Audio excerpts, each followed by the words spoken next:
সম্মানিত উপস্থিতি, আমরা আব্দুর রাজ্জাক সাহেবের মুখে শুনেছি ওযু করে নামাজ পড়তে হয়, পানি নেই। তায়াম্মুম করে নামাজ পড়তে হবে, মাটি নেই। বিনা ওযুতে বিনা তায়াম্মুমে নামাজ পড়তে হবে। কেবলার দিকে মুখ করে নামাজ পড়তে হয়, কেবলা বোঝা যায় না, এমনিতে নামাজ পড়তে হবে। শত্রু তাড়া দিয়েছে, দৌড়িয়ে চলে যাচ্ছি, এই অবস্থাতে নামাজ পড়তে হবে।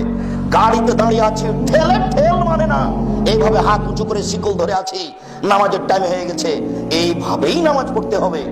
দাঁড়িয়ে নামাজ পড়তে হয়, বসে দাঁড়িয়ে থাকা যায় না, বসে থেকে পড়তে হবে। বসে থাকা যায় না, শুয়ে থেকে পড়তে হবে। পরিষ্কার কাপড় পরে সালাত আদায় করতে হয়, পরিষ্কার কাপড় নেই, যেই কাপড়ে পেশাব পায়খানা লেগে আছে এই কাপড় পরেই সালাত আদায় করতে হবে। পরিষ্কার অপরিষ্কার কোনো কাপড়ই নেই, উলঙ্গ হয়ে আছেন, উলঙ্গ অবস্থাতেই সালাত আদায় করতে হবে।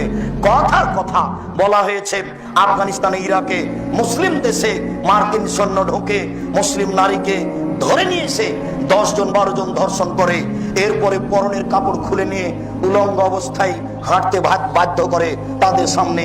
এই উলঙ্গ অবস্থায় যদি নামাজের টাইম হয়ে যায়, তাহলে মার্কিন সৈন্যের সামনে উলঙ্গ অবস্থাতেই এই মহিলাকে নামাজ পড়তে হবে, পড়তেই হবে। আপনাকে আমি কি দিয়ে বুঝাই নামাজ কি জিনিস?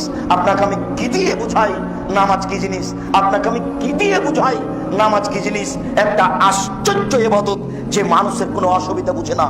একটা আশ্চর্য ইবাদত, যার কোনো বদল বিকল্প চলে না।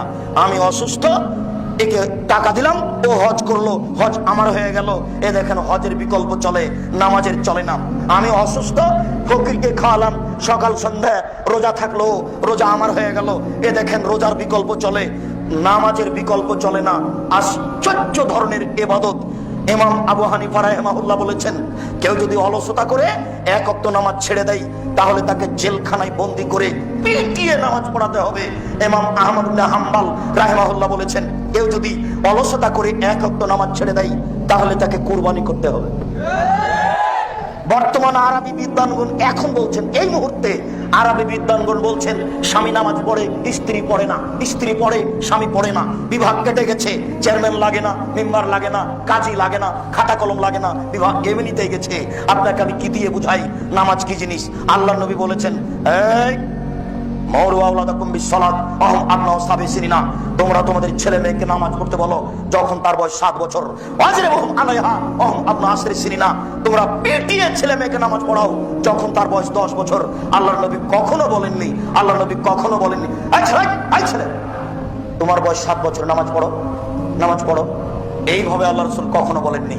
আল্লাহ রাসূল বলেননি, এই ছেলে তোমার বয়স 10 বছর, নামাজ পড়ো নলে পিটাবো। বলো নামাজ পড়ো নলে পিটাবো। এইভাবে আল্লাহ রাসূল বলেননি। আল্লাহ রাসূল বলছেন, তোমরা তোমাদের ছেলে মেয়েকে নামাজ পড়তে বলো যখন তার বয়স 7 বছর 10 পর্যন্ত। আব্বু নামাজ পড়ো, আম্মু নামাজ পড়ো, আব্বু নামাজ পড়ো। কতদিন চলবে? 3 বছর। এবার পিটন, লাঠি, এই দাঁত ভেঙে দেবো, একবারে পিঠের চামড়া তুলে দেবো। আগে নামাজ পড়াই, তারপরে কোনো কথা। এটা কতদিন চলবে পিটন? 5 বছর, 15 পর্যন্ত।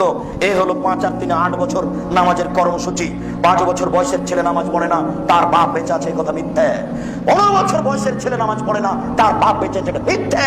কাপুরুষকে, অযোগ্যকে, কাপুরুষকে, অযোগ্যকে আমি আব্দুর রাজ্জাক বাপ বলতে চাই না। আল্লাহ রাসূল তাকে বারবার বলেছেন, এ কাপুরুষ, তুই বিবাহ করিস না। যোগ যেভাবে ঘুরে বউ সেভাবে চলে, এর নাম ক্ষমতা। যোগ যেভাবে ঘুরে বউ সেভাবে চলে, এর নাম ক্ষমতা। যোগ যেভাবে ঘুরে পরিবার সেভাবে চলে, এর নাম ক্ষমতা।